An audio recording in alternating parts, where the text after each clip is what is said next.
Now you will see how the band members of Papa Roach have changed. You will get to know their ages and life stories in brief.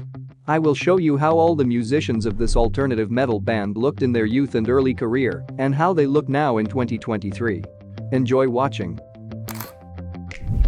Jerry Horton fell in love with metal music as a child. At the age of 13, he picked up his first guitar and realized that he wanted to connect his life with rock.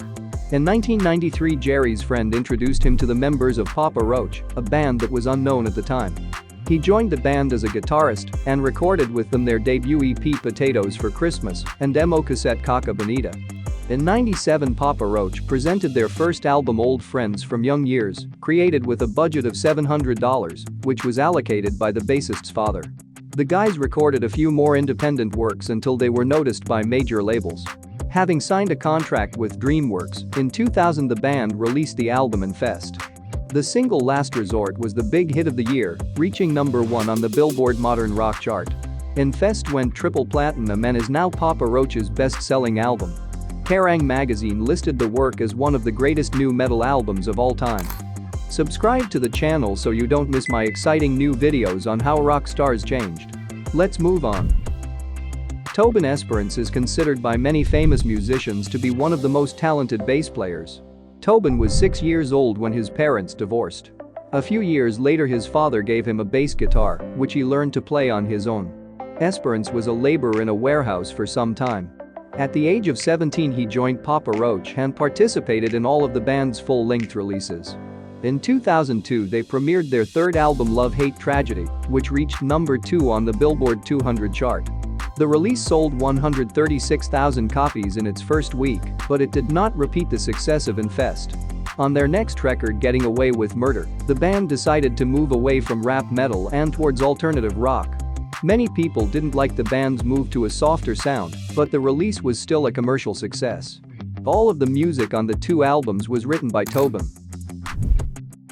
Dave Buckner spent his early years in Los Angeles until he moved to Vacaville at the age of 14.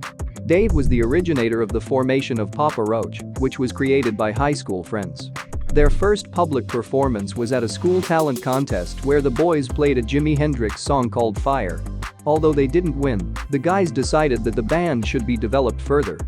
The Infest album was the starting point for Papa Roach and brought them widespread recognition.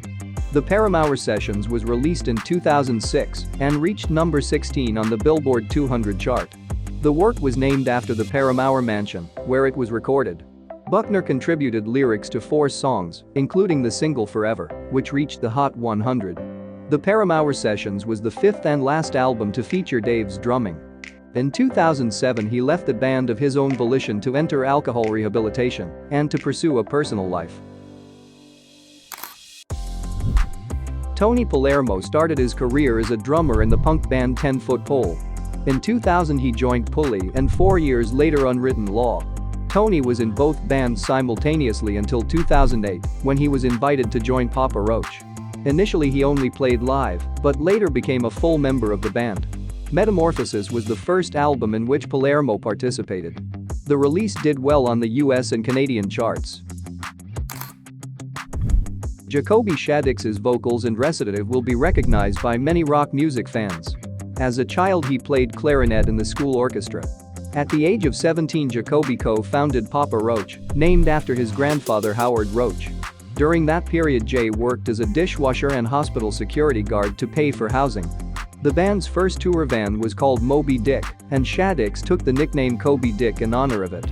Papa Roach's first albums were recorded in the nu metal genre with elements of rap metal.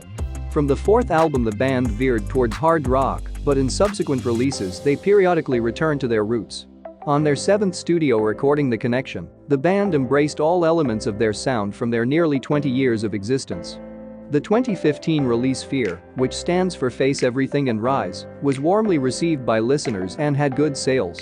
Now Papa Roach continues to make music relevant to both old fans and the new generation. Watch these videos to see more interesting transformations of your favorite music stars. See you in the next video.